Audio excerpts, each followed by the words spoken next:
চাওক একচুৱেলি মই একফালে যাবলৈ ওলালোঁ মোৰ গাড়ীৰ চকাটো পটককৈ পামচাৰ হৈ গ'ল গতিকে মই দেৰি কৰালে কোনো জেগাতো পটাপট আহি গ'লোঁ দোকানলৈ তাৰমানে কিয় আহিলোঁ মানে বেছি দেৰি কৰিলে তাতে বহি যাব নহয় চকাটো এনে বৰষুণ আহি আছে তেতিয়া আমাৰো কষ্ট হ'ব গতিকে এনেকুৱা যদি কাৰোবাৰ হয় দেৰি কৰিব নালাগে পটককৈ য'ত মানে ওচৰে পাছৰে দোকান আছে তাতে আহি গ'লে হ'ল এনেতো বেছি টাইম নালাগে বাৰু 5 মিনিট লাগে মানে দোকানটো বিচাৰি পটাপট আহি যাব সন্মুখলৈ চাওক মই জেকখিনি উঠাই দিলোঁ এতিয়া চকাটো বনাব লাগিব এই চাওক উঠি আছে আগফালে চকাটো মোৰ এই যে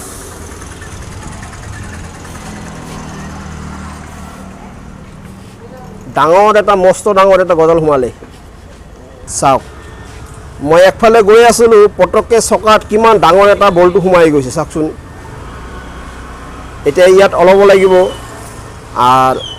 এতিয়া উঠাই আছোঁ লাহে লাহে উপায়তো নাই চাওক গাঢ়া হৈ গ'ল মোৰ চকাটো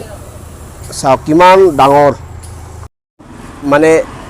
এইবোৰ সোমাই দিয়ে পামচাৰ য'ত ফুটা হয় মানে গজাল সোমাই গজালটো ওলাই পিনে এইটো সোমাই দিব আৰু এনেতো বেছি টাইম নালাগে আৰু আমাৰ যেনিবা ওচৰত ঘৰ পটককৈ আহি পাইছোঁ 5 মিনিট টাইম লাগিছে কিছুমান মানুহ দূৰত থাকিলে এনেকুৱা চকাটো যদি পামচাৰ হয় আপোনালোকে পটাপট সন্মুখত দোকান থকাটো আহি যাব দেখ দাদী ভালকৈ বনাই দেখ চকাটো মোৰ এই ৰাম ইমান ডাঙৰ সোমাই গৈছে চা হৈ গ'ল চকা বনোৱা